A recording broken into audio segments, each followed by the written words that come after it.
We kicked out Corey.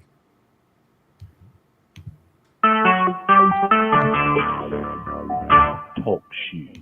Recorded live. Good morning, good afternoon, or good evening, wherever you may be across the nation or around the world. Once again, you are listening to the VMware Communities Roundtable podcast. This is podcast number 676. My name is Eric Nelson. With me today, I have my favorite co-host, Corey Romero. Today is January 17th, 2023. Corey, how you doing today? Corey seems to have fallen off the feed. Oh, Yes, Corey he went away. disappeared. There you go. Well, there you go. Well, that's okay. We'll just continue on. I'm sure he'll jump back in. On the show today, we're going to be talking to Micheal Roy, where we're going to have him back and talk about Fusion and Workstation and all things M1, 2, 3. I don't know what the M processors are these days on Apple, but we'll have some fun talking about that. Corey will be back. We'll talk about vExpert, and vExpert nominations, I think, are closing up today or tomorrow. And so you have one more chance to get him in. Maybe he'll extend it for a few more days, but that's going on.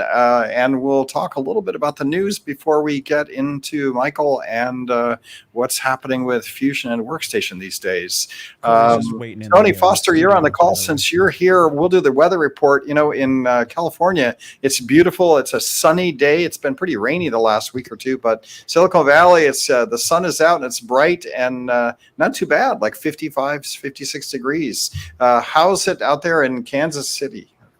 So Kansas right now, we're experiencing the warmest day of the week, and that is a high of about 33 degrees right now. So yeah, it's a fantastic time here in Kansas, and depending on where you're at, you have between a dusting and 8 inches of snow on the ground. Awesome. I know that out where Corey is, he was there, and in Utah, they've had a lot of snow. So he started to shovel again. So we're in this midst of winter, which is, typical for the world here.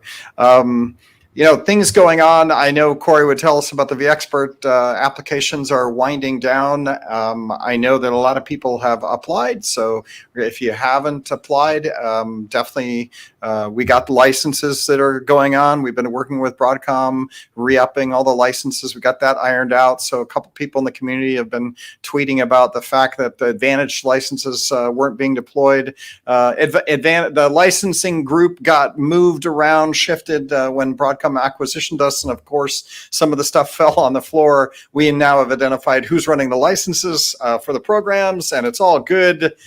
Just kind of like the Slack channels where things happen. When a big company buys another company, a lot of pieces intentionally or unintentionally just get dropped, and then we're like looking to see who actually runs the licensing portal now. And we did find them, and there's a manager out of VCF, the vSphere group. Same Micheal Roy, I think, works out of there now. I think all the big products are out of that group these days. And we found the owner, and we found the engineer that took over the role of license distributions, and we got that turned back on, and got our licenses cut last night at 11 o'clock, 12 o'clock at night, and got them plugged into the system and just going out today. And there have been a lot of those kind of fire drills that go out where people out in the community see it and they think, oh my gosh, look what's happening. They're stopping XYZ. It's like, no, that's not really what's happening. As we know, there's always just these things that are happening. And I'm sure we'll talk to Micheal, and he'll give us some stories about his products and changes that happen on that route. Maybe he's been lucky and haven't been doing that. Tony, Eric, Corey is actually waiting for you to bring him back into the studio. I have my browser half across the fold. At the stage. There you go. I've been listening down there going, please let me in. I had the browser halfway down, because I got the other TalkShoe and others I'm doing on my Mac today. So great to have you back, Corey. So we were just talking. We just got, we talked a little about some of the news, but we haven't talked about vExperts yet. So I did mention that I think apps are winding down the next few days or so. Anything else you want to throw out there before we move on? Yeah, applications they're actually going to close Sunday night. So this Sunday they will close about 5 p.m. and we're going to start voting Monday morning. All right. Well, there you go. So this Friday, apps are open. Happy times there. Other news items: flings are back. William Lamb has put all the flings back up on the community. We're going to be doing some changes on that site over the next few days, where they want you to be able to be logged in order to download flings, so that we know that you at least are an authentic user. And there's a little bit of export control that has to happen on some of the Fling technology. So we're working on that. But Flings are up. You can go to communities.com, and on the main menu bar is a Flings link, and you can't miss it up at the top. And you can go get your Flings. Shout outs to William Lamb. I think he's got another 20 Flings up in the last week. So he's been building that page and finding all the Flings and aggregating them up. And then we are working with legal and export control to make sure that we've got that covered. So expect some changes there. You might have to log in to get at those pages. So another one of those moving elements that's happening as we move things around and support the community. So excited about that. Am meeting with the events team today to talk about Explore and what's going to be happening with Explore. Expect all the similar things happening. So that's moving forward. And I think that's about it for the news that I'm aware of. So great to keep on here. And we see that Brian, is that Brian Graff that comes in, drops in, says hello? That's good. Shout out to Brian. I know I've been hearing that Brian has been out interviewing. So, he used to run the code program, and he's looking for a new gig. So hopefully he found one or is close to getting one, because I hear some status on occasion, Brian. So there you go. Let's get on with the show, though. Good to see everybody. Let's introduce Michael Roy. Michael, you've been on the show many, many times, so most people here know you already. We do the 1 or 2 minute elevator pitch. You want to say anything you want about yourself, and then we'll talk about Fusion and Workstation. Maybe you can tell us where you work now and how that ended up where you ended up. Sure. So yeah, Michael Roy. Continuing on year 15 here for me within the VMware umbrella. Had many acquisitions over the years. I've seen through several CEOs, and it's been a journey, that's for sure. This is certainly a whole new phase for us. I'm remote, so I'm full-time remote. I was in the Bay Area, and I moved out to Sacramento County, so I was able to finally buy a house, which was pretty exciting for my partner and I last year. It's been different now that working remotely is not the primary sort of way that we do business now, but at the same time my team's very distributed, so it's kind of no changes for me there. So I manage Fusion and Workstation. I also work a lot on vSphere things behind the scenes. A lot of folks don't see that or know that, but I help out with like VMUG, like the VMware Modern Compute Infrastructure Roadshow. I'm helping drive that a little bit, and all the content that goes into all those sessions that VMUG is doing on the road. So yeah, and likewise too, I've been plugged into sort of this like what's going on with our license keys situation with VMUG Advantage, as well as like the evaluation and the free ESX license and things like that. So we have a lot of good news to talk about there, thank goodness. Long story short, just operational headaches, but we're working through it all. Yeah, exactly. Keeps us up a little bit later in the evening, and I would say kudos to you for the roadshow, the VMUG roadshow. I think they committed to a set of VCF roadshows going through this year as well. So shout out to VCF and all the good people there, because they helped support VMUG and ponied up to the bar and helped, and I think it's good for everybody to do a roadshow, get out there and share the technology and all the sessions that happen at these roadshows, but it also helps VMUG as a whole survive. They're always looking for money and ways to get to the community. So good news on that. We just signed the check, so they should be good for this year. Yeah, exactly. It's a great relationship that we have. We want to see that continue, right? It's important for us. Our technology is super complex, and our technology touches so many other pieces of technology that are all themselves also complex. So having VMUG is an incredible asset for us, just to be able to get some high level market driven messages, but then like get to that next level of detail. But like, okay, like what is that, what does that mean when you say, this or that other value that we're talking about? So right. Excellent. So trying to deal with the volume here, right? Because you guys are really quiet, but maybe I'm too loud. right? So I got to be careful on that. So Michael is barely audible, I'm hearing. Okay, well, no, I think I'm good. I think it was just the way I've got everything set up here. So it's interesting. So let's get back to Fusion and Workstation. I know that we had you on last year, and you guys were continuing to move forward with the M2 series, and everything that was going on with that with Windows.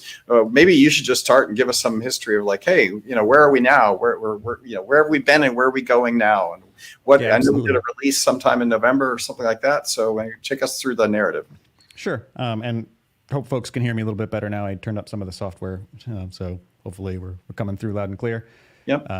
So yeah, it's been a journey. Yeah, we had a nice release, 13.5. So I was able to issue basically a release without requiring a software update. A purchase, right? So that's always a win. Yeah, it's always a challenge, right? We want to make sure the engineers get paid, but at the same time, we have a certain bar of like what we expect to go into something that users are going to pay for a release, right? So we're very happy that we were able to kind of get that on, and before the acquisition as well. Like it was like one of the last, I think, things that we had actually shipped as an independent company. So that was pretty nice to kind of be not only the first product that VMware shipped with Workstation, but now finally kind of having that kind of full circle. So yeah, 13.5 was a pretty incremental upgrade, or I should say more than just an incremental upgrade. We added, of course, onto the platform that we built with Fusion 13, which was really all about supporting Apple Silicon devices, right? These M1, M2, M3 chips. We're on M3, not quite at Ultra yet, but that's going to be probably coming this year. And so yeah, it's been a challenge because Windows is different, and Microsoft wasn't transparent about their licensing, and they had exclusivity agreements with Qualcomm that no one who knew about it is allowed to talk about, allegedly. I didn't know about it, right? And so there were a lot of struggles that went through just to, get things shipping in a way that met our quality bar, right? Like on Intel, it was easy. We knew how to install operating systems on computers. That's what VMware did. So that was sort of trodden territory. But on Apple Silicon, an ARM-based operating system is a little different. The ISOs aren't always the same. When you build things for like a Raspberry Pi, like I got in my background here, a couple of those, I got a Pi 5 just now. And it's cool, but like it doesn't have EFI, and so you need to tweak it a little bit. And there's no CD drive, so you don't install with an ISO image that we're used to on physical PCs. So ARM changed the rules for us. So that's why with Fusion 13.5, what we did was we added like a built-in Windows downloader. And that was the biggest problem that we had heard from folks, which is like, hey, I got Fusion, how do I get Windows now? And the answer was, well, ask Microsoft politely, and hopefully they'll point you to your license that you have entitlement for this thing, and then the assets for which to download it. And that kind of put this in a weird spot because nobody legally at the time technically had a license for Windows on ARM. Qualcomm was the only company that was allowed to, have that license, right? So Microsoft came around and they finally said, all right, we'll support ARM, Windows ARM in a virtual platform. And that was really great to see that sort of acknowledgement that this is something that folks want to do. And we've been working, Microsoft pretty closely on a variety of streams throughout the year. So this wasn't foreign to us. But so with 13.5, that built-in Windows ISO downloader, basically you open it up, you say, give me a new virtual machine, you say get Windows. There's a new button right in the middle. And that get Windows button will automatically download. You pick your version and your language. So you say, I want English and enterprise or professional. Those are the two main versions that Microsoft makes available for virtual environments. And so we download that. It saves the ISO on your local system, and then you can go ahead, click next, and it'll use that ISO and then start building it. But that's not it, though. That's like part of the problem or part of the puzzle. The other part that we innovated on, which I'm super proud of, is we actually inject our drivers into the ISO before you start it up. Oh, why does this matter? Well, nice. Yeah, exactly. Right? It's a little bit of work, but the reason that we had to do that was because on Intel, a lot of folks don't know this, but our partnership with Microsoft is long stretched, and we actually ship our drivers in Windows as a part of Windows. So when you install a virtual machine on Intel and the NIC works, it's because our virtual NIC driver is in there. The graphics works, it's because our graphics drivers are there, right? And so a lot of that stuff is just taken care of through the partnerships we have with ESX and Fusion and Workstation, or like ESX on a desktop. So a lot of that stuff was invisible to users. They never needed to worry about basic bring up stuff. And so on ARM, we didn't have a NIC, like a network driver, because they don't ship our network driver with Windows. And so we inject that. And basically what that meant is as you're going through the installation, you wouldn't be able to sign into your Microsoft account, which is the experience Microsoft wants you to do. Just like when you open up a new laptop, you sign into your Microsoft account. And that way, when you get to your desktop, OneDrive is there and everything's all there. Your accounts are all there. It's a lot different experience than from back in the day where you created a local user and then bolted on whatever services you wanted, right? All through a web browser, and that was it. This is a lot more integrated, and as such, it required the trusted platform module, and that is another level of complexity that we had to engineer and make sure that we would support for Windows 11 and onward, right? So, a lot of work going into things just to keep them there and to keep that sort of experience. But so now that we have Windows installing, okay, great. Once we get to the desktop, the other innovation that we did with Fusion 13.5 is once you get to that desktop, we now have a tools installer. This is fantastic because most folks may or may not be aware, but we don't actually have an ARM product outside of Fusion, right? So we have ESXi on ARM. It's a fling. It's not a product.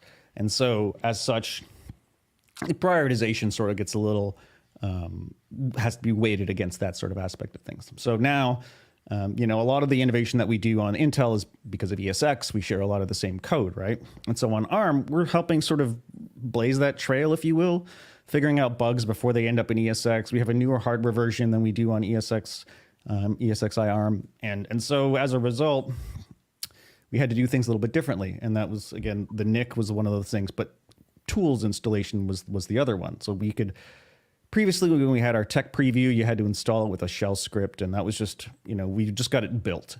And I was like, okay, we can release it and feel confident that at least it works. But it wasn't a great experience from the user sitting down and getting started with it. But now you can install that tools file or, virtual machine menu, install VMware tools.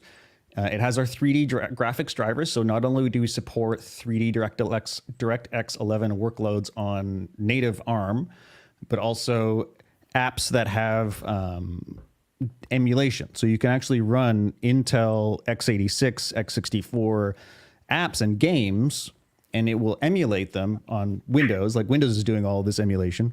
And then once that's done, we'll support, I should say not that's done, but we support all three of those modes. So native, 32-bit emulated, and 64-bit emulated 3D with DirectX 11 graphics. So huge amount of work that the graphics team had to do there. We pioneered a lot on Linux.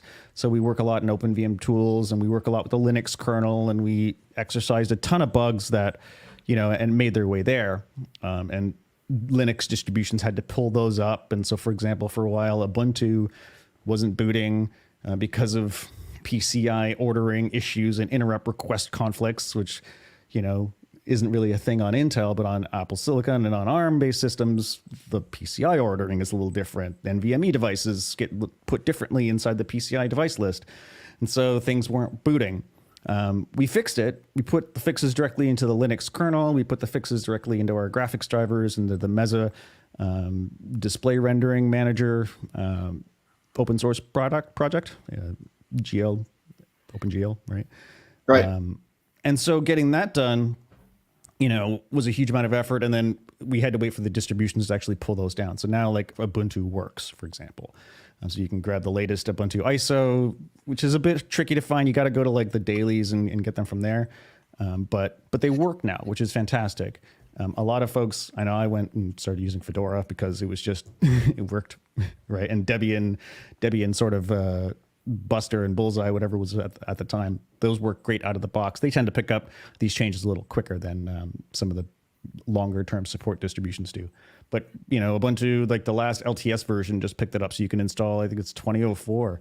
And that has all the drivers and everything that we need built into it with Linux kernel 6 dot whatever. I think they're shipping now. So yeah, ton of work there too. And it's, again, just stuff that, because we had this huge platform change that we really needed to it's more than just a recompile on ARM, right? Like we had to do a ton of work, and that work is continuing to go, right? So like, for example, we have, if you look at feature parity with Intel, we're pretty close, but we're missing a few things. The key one I think folks notice, at least in the case of Windows, is shared folders. So we are able to get like drag and drop working for Windows VMs on Apple Silicon, and it's really fast. Like I compared against the competition, more than twice as fast. We have a different back end channel that we can pipe through, and it's like on my MacBook Pro M1, it was like 1.2 gigabit a second. Like I transferred like a 20 gig file in like 15 seconds or something like that. Like just crazy fast. And so same thing with copy paste, but shared folders is not yet there. That's a lot of code is put in place to make that work. And it's very, it's fragile, you could say. And so that's work that's ongoing right now that we're working on it. But otherwise, we're pretty much there. I think that there's, Unity is one feature that's not there. It's a very difficult feature to maintain, so that we may see some evolution on what we do with Unity over time.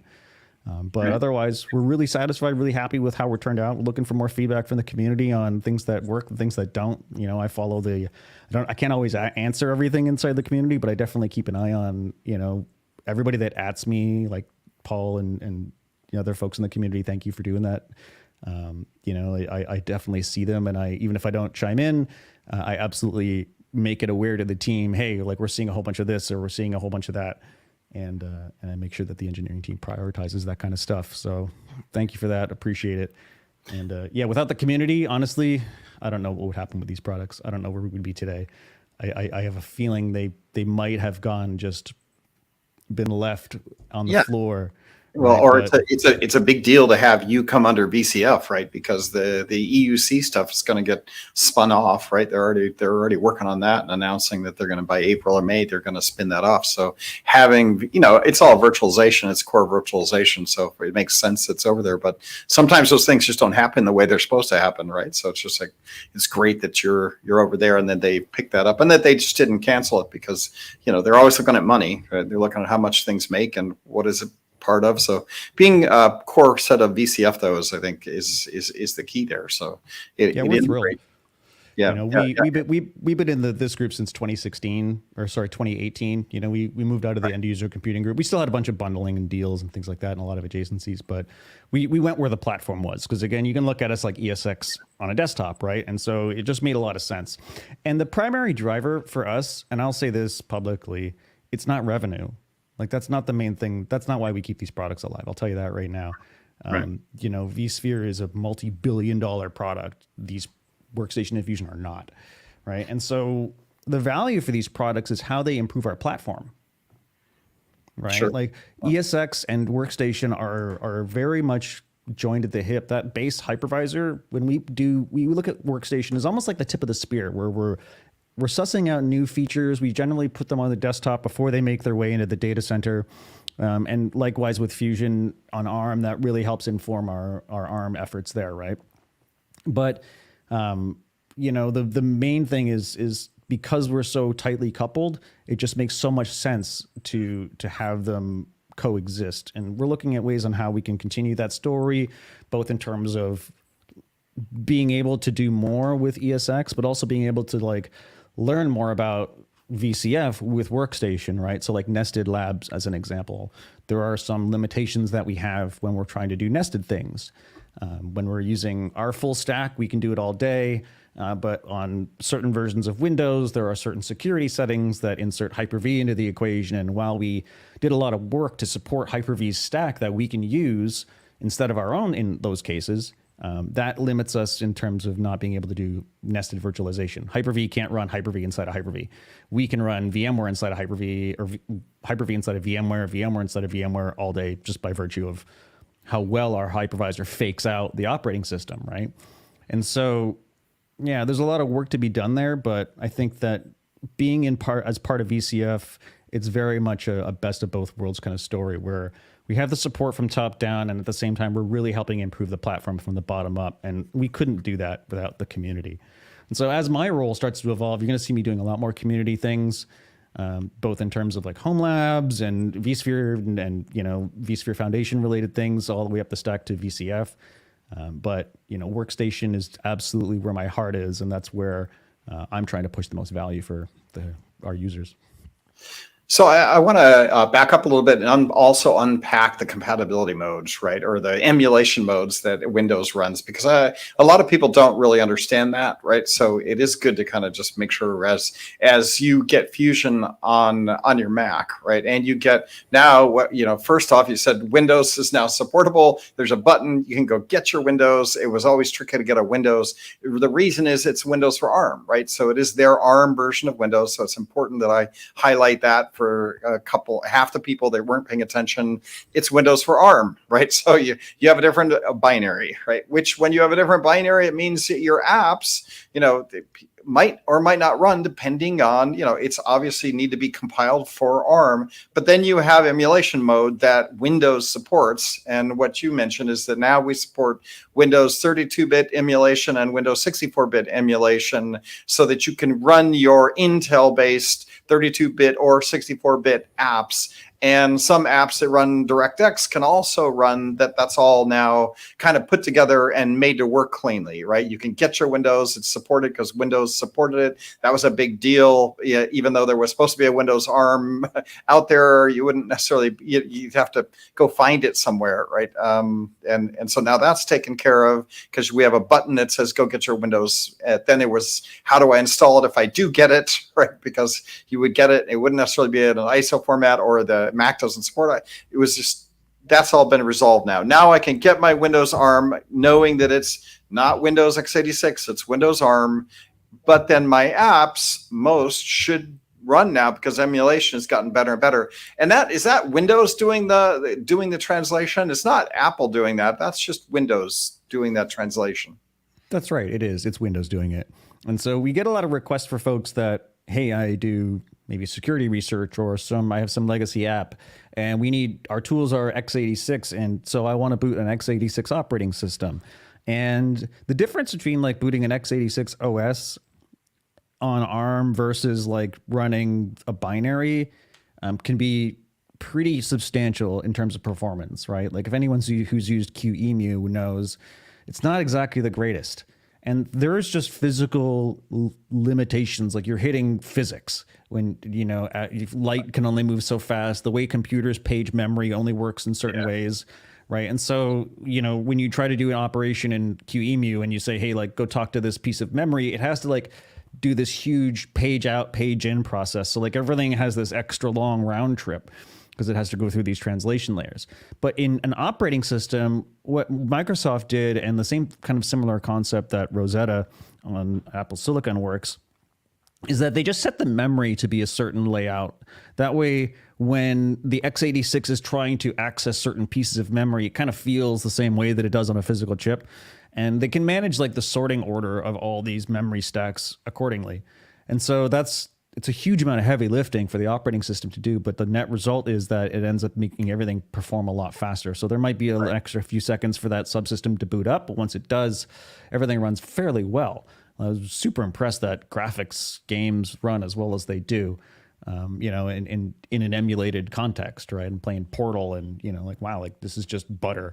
It's we're not DX12, but speed of the M2s anyway, right? Then the M2s, I haven't seen anything my M2 doesn't do that I just don't go so fast. Yeah. And the architecture is part of why that is such a big deal, right? And so what happened on Apple Silicon is they put the memory and the GPU and the CPU all on the same chip.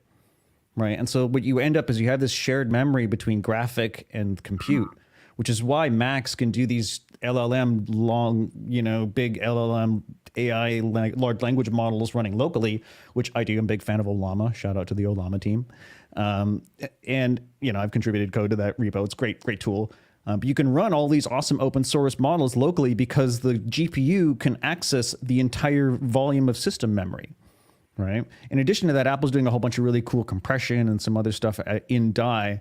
That's some of their secret sauce that by virtue of doing that, everything else sort of benefits. So like even operations like these emulated stacks, they end up performing so much better because the memory, the CPU and the GPU are all like right there.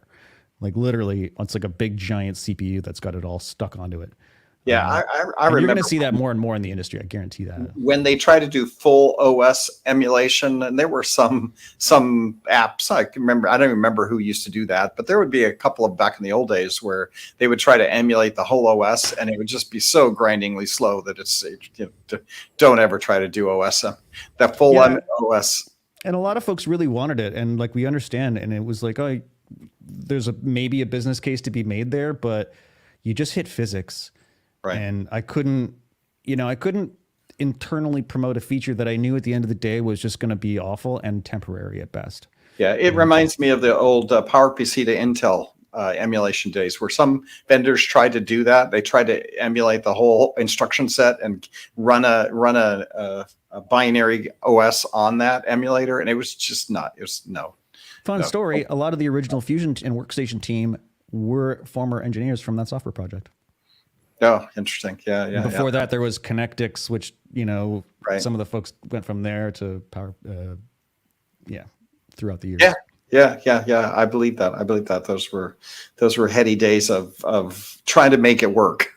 Right. And it did, but it was slow. You didn't want to stay there. But this model much better handle the OS and they really just emulate the apps, right? Then the OS can run native and it doesn't really matter. That has some downsides, I guess, that like if you've got an old VM that has got the OS and app all in one VMDK or whatever, and you want to boot it up, you're not going to be able to do that, right? You have to tease out the app and put the app on new and create a new virtual machine and then go from there.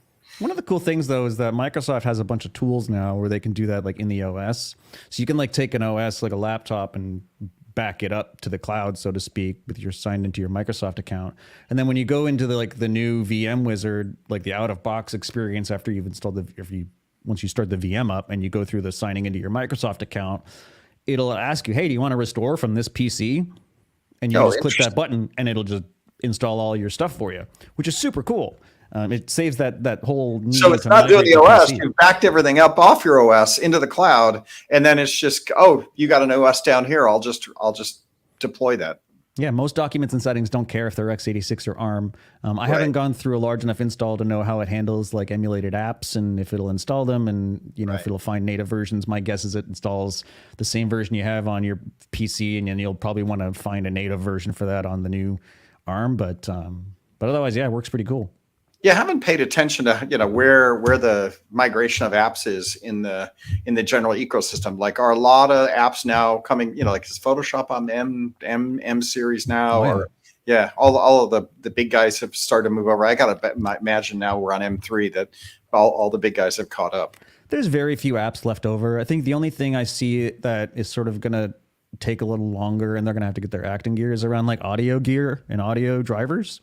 So like I have a bunch of Universal Audio branded stuff. Sure. And my PC or my Mac, when it comes up, it's like, oh, these kernel extensions are out of date and they're gonna go away eventually.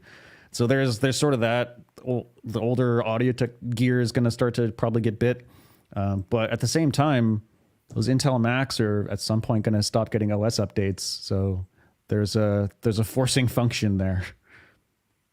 Yeah, as there always is. We've talked about a lot of Fusion because of the architecture between ARM and that. Workstation, anything worth talking about here? We're doing a lot of behind the scenes stuff with Workstation right now. So we released 17.5, same thing. We extended the life cycle for it, so we'll push that out for another year.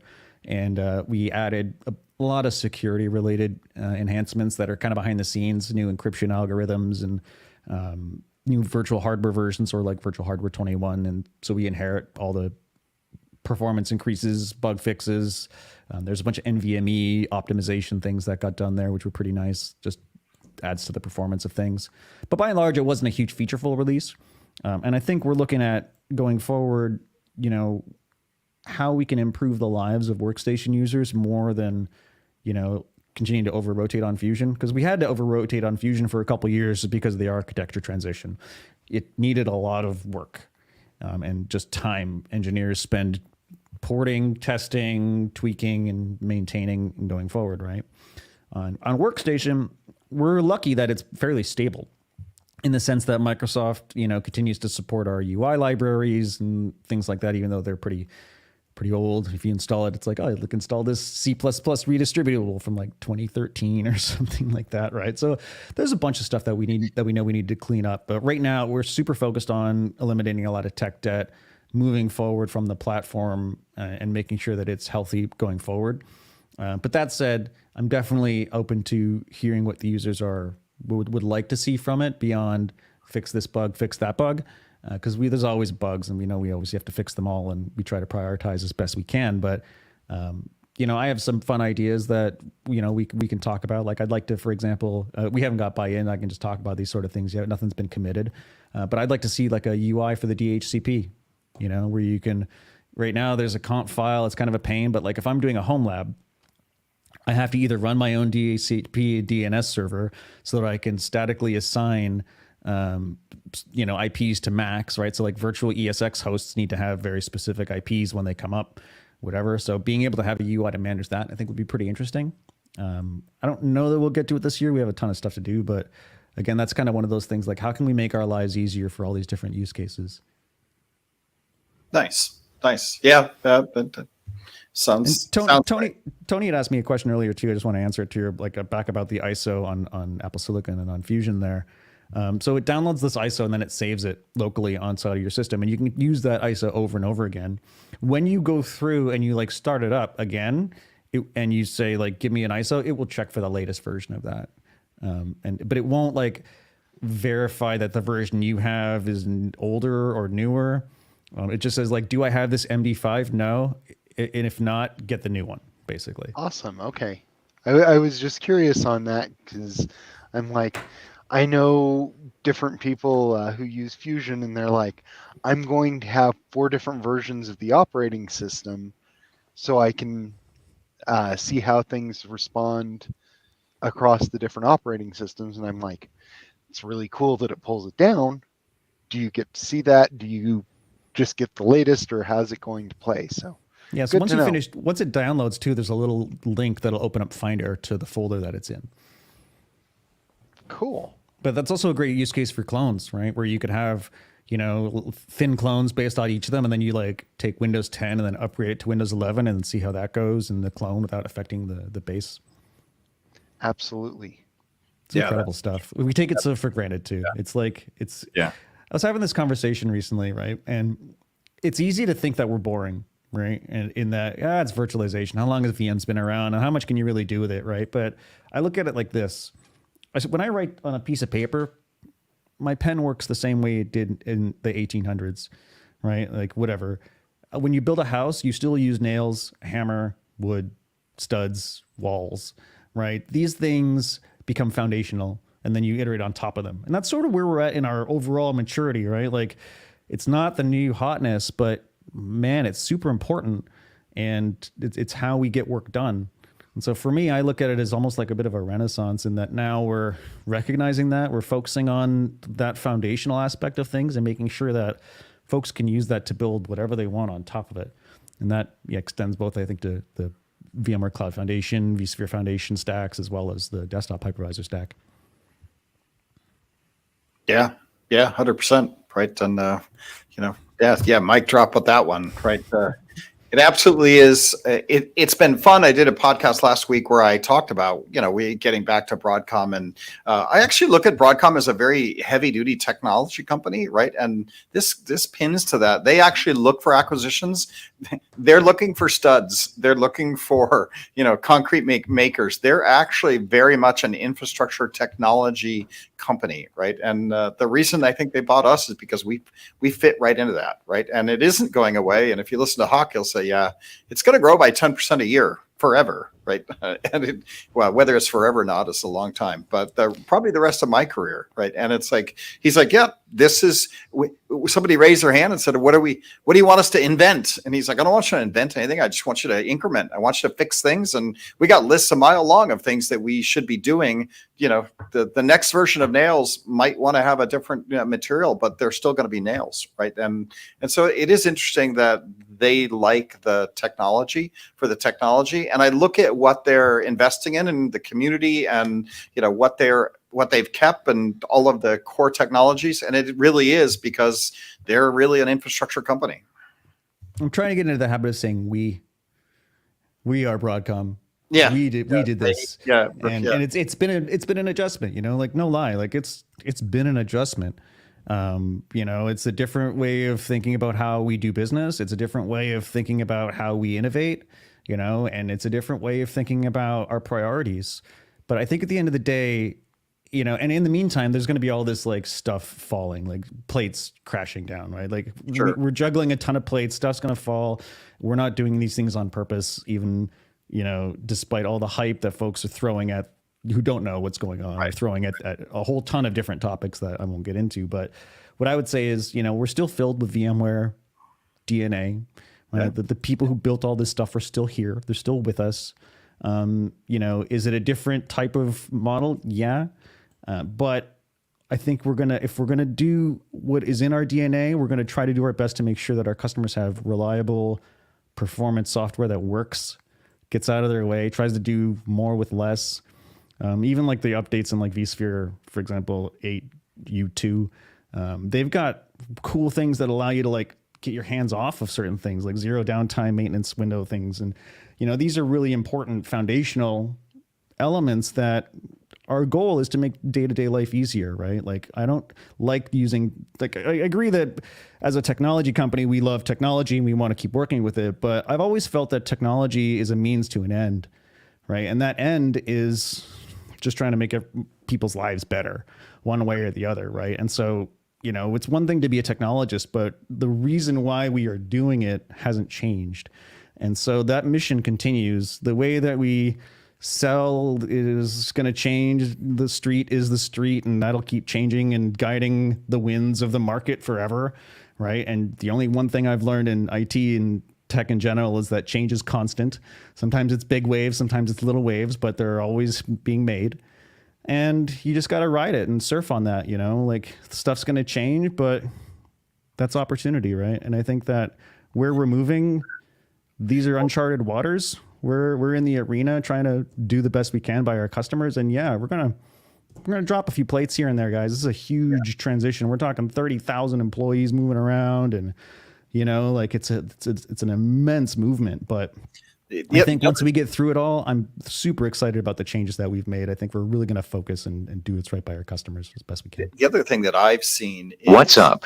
Broadcom is not Broadcom of 10 years ago, right? Or even 5 years ago. I look at some of the people I've worked with and they're like, yeah, when we acquired Symantec, we did X, Y, and Z. And that was a big mistake because all these bad things happened because they just turned things off or did things differently. And they're like, we've learned we don't want to do that. We don't want to lose this. We don't want to break that. We never intended to break it, but because of the way we did things, we did break it. And so they're very conscious of, well, how's that going to impact the customer? What we don't want to do that again. We did that when we did a Symantec. So I see Broadcom learning to be a better company as well, right? So I think it's going to absorb our DNA too, right? Like that's right. We're going to influence that culture too. Like we're still who we are, and Didn't get that. Sorry, that was me. Never mind. Ignore that audio. Okay, I didn't get that. That was a smart AI that I have running, but I didn't know that it piped it into the general AI queue or into the audio queue. So neat. Yeah, neat. I'll do it at the end. So I agree. Our DNA is impacting their DNA, but they've also been very receptive to dealing with, what change? How does the market behave? Who are our customers? What are they looking for? So every single one of the things that I've going, oh no, we need to keep doing this, or still need the blog platform, or they're like, oh, okay, well, if that's important, then we definitely want to do that. Like they're not going, well, no, you don't know what you're talking about. So they are absorbing, and they're very I should say we now. And when do I transition to we? Yeah, certainly is the case. And Corey, I know that you might be on mute, but maybe I'll ask you a question there. I know that the vExpert apps, what you've gotten some feedback with around the community is vExpert's going, I'm moving on. I'm not going to continue working with Broadcom. I've got other things I need to work on or whatever. So I think you've gotten a certain amount of that feedback yourself, where there are people that have maybe worked with Broadcom before and are just afraid of that name, right? And what I would say is that I don't know if that's necessarily true, because Corey's still Corey, Eric's still Eric, Michael's still Michael. We're still building the same products, going to market. So have you heard a lot of that when you're dealing with the VXperts? Yeah, I have heard some of this, you know, and there's, you know, it's kind of a mix. Some of it's Broadcom, some of it's, you know, people are retiring, others are just, you know, just moving on because they're just moving on, right? Maybe they're just using different technology, but there has been quite a bit of, not quite a bit, you know, some of the, you know, we don't want to continue because it's Broadcom, right? Which is the wrong take, right? Like, there's a lot of things that I've seen on Reddit and a couple other places where the first excuse is to just, oh, Broadcom's stopping this, they're ruining this, whatever it is. That's not the case, right? Like you said, we're still continuing on, we're still doing our stuff, we're still supporting the community, we're still here. You know, it's just, you know, the company name has changed and we're just moved into a different company. It's not a big deal. We're still moving forward and continuing on like always. Yeah. All right. Well, I want to do a recognition shout out, and we'll have these conversations every podcast for the next 6 months until we get to Explore, where we can all say it in person. Last year at Explore, we were all crying in our milk because we thought it was over, and the Broadcom are actually just we figured we all wouldn't have jobs at the end of it, but it has been absolutely the opposite of that. So yeah. Yeah, that's good. And Michael, before we end the show, I always like to ask what excites you going forward. You don't have to talk about NDA stuff, but what excites you going forward? It can be in your product set, it can be AI, it can be Tesla robots, whatever you want to. What do you get? You got to tell us what excites Michael Roy going forward in 2024. It's an interesting question. There's a lot going on. I would say.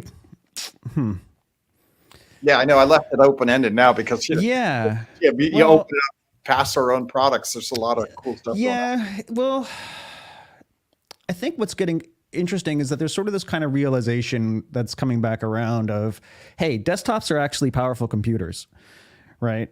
There was a sort of, back in the day, it was client server, and you had the mainframe, it did everything, and then you had these terminals, and they talked to the back end, and then you had desktops started becoming faster, and everything was, local apps. And then all of a sudden the internet hits, and then everything's a server, and you run everything on a web browser.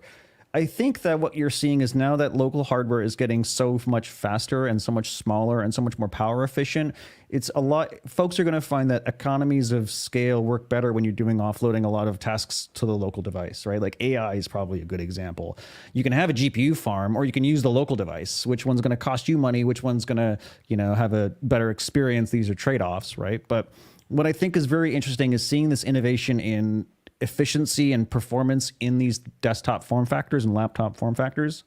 That, to me, I'm hoping also then breeds into a renaissance around like UI and UX paradigms, right? Like Apple's got a really great story with how to build an app.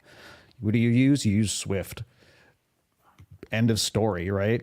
Whereas in Windows and Linux, the story is a bit more complicated, right? So I'm hoping to see some sort of consolidation around good frameworks, at least in Windows, that make a lot of sense. With integration into the OS. Like, I don't want to have to rewrite how to browse a file. I just want to say, hey, go do that, right? And so I think that because desktops are going to get more and more performant and efficient over time, hopefully we see also a renaissance around local desktop apps. Now, of course, I mean, I have a vested interest in desktop apps and them being faster. So, of course, that's it. But that's also part of why I'm here, right? Like, I just built this machine down here for folks that could see my little blinking lights. Yeah, see it. i9 with 128 gigs of RAM. And, this thing smokes. 24 cores. I'm running nested labs all day. And at the same time, AI stuff, I got a 4080 in here, and it's not exactly the fastest, right? But like Apple showed that you can actually do these things on die if you just think about the architecture a little differently. So I think you're going to see that sort of playing out, and I think it's going to make a very interesting next decade of what we do outside of just the compute unit itself. Yeah, it's kind of like when iPhone hit a certain speed or ARM hit a certain speed, you see a lot of apps running on your iPhone that it's kind of like going on the edge. Edge computing is, your cell tower and your compute device, in your hand, right?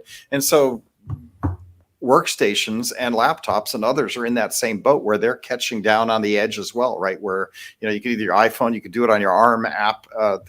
Compute is very fast. I'm waiting to see when I can run 1,000-person website on my laptop, right? Then I get my own, static IP and set up my domain and just run it right on my low cost, low energy, silicone chip running in a laptop somewhere. You're right. Change is constant, right? No question about that. I mean, my Raspberry Pi is doing, this one's in the box, but it's going to be coming up doing DNS things pretty soon. And it's, it's the size of a credit card. It's incredible. Yeah, it is. It is. And that's not slowing down, right? I was reading something about a new substrate that's not silicone, but something else that IBM's invented that graphene. Graphene that might get us to Moore's law, continuing on, right? So interesting. I will say though, it is definitely cool when I open up the Raspberry Pi to see the company I work for's name on the chip.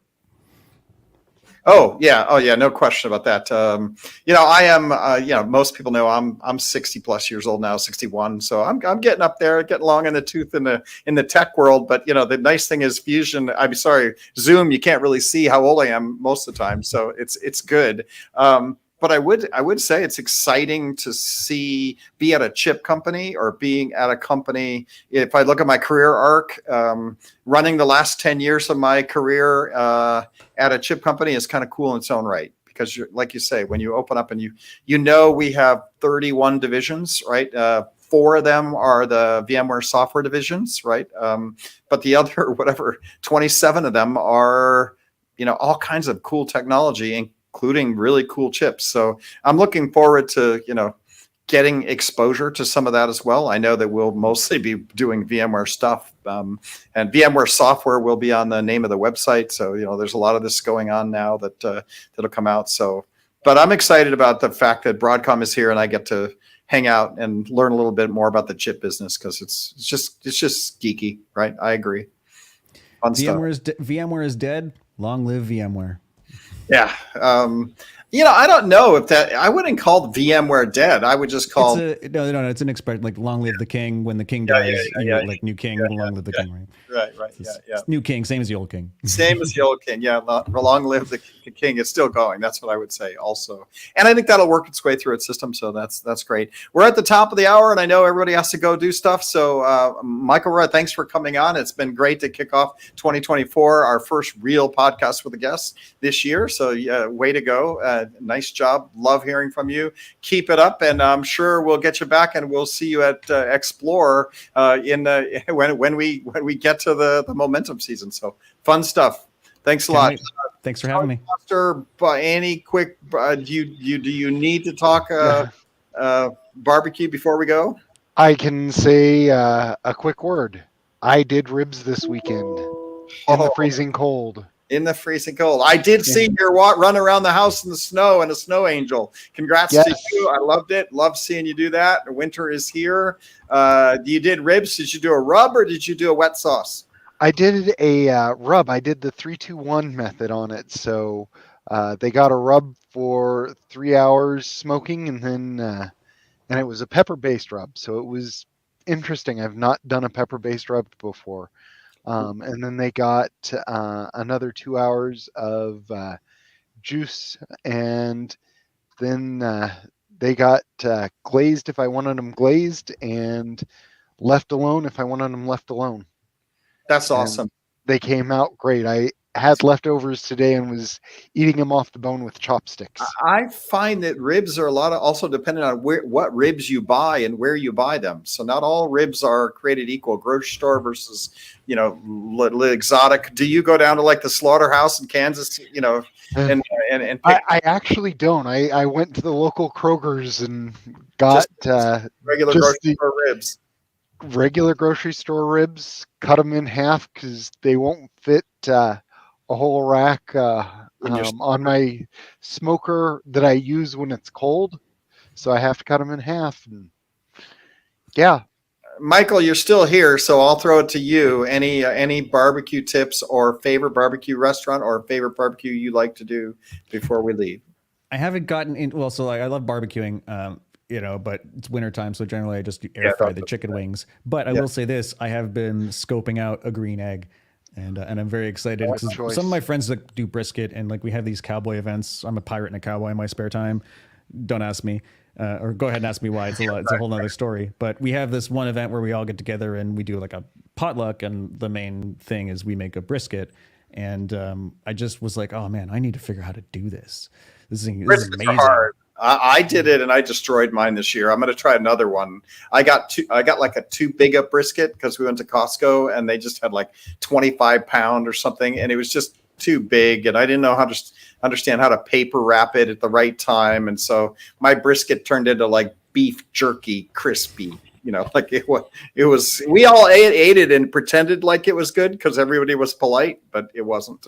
So, but yeah, I can see that. So do you have a Traeger or some kind of smoker already, or you haven't gone that route either? So no, like I said, we were just scoping out the green egg, and I was like, that seems like the one to get.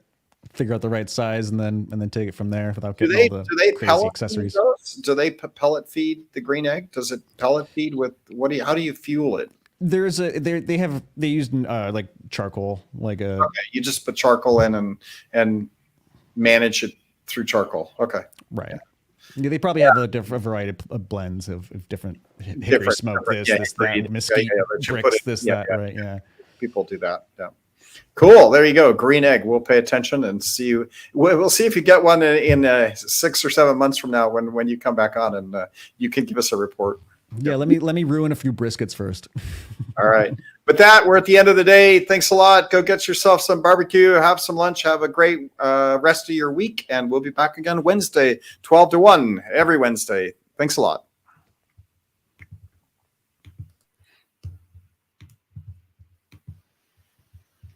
Recording paused.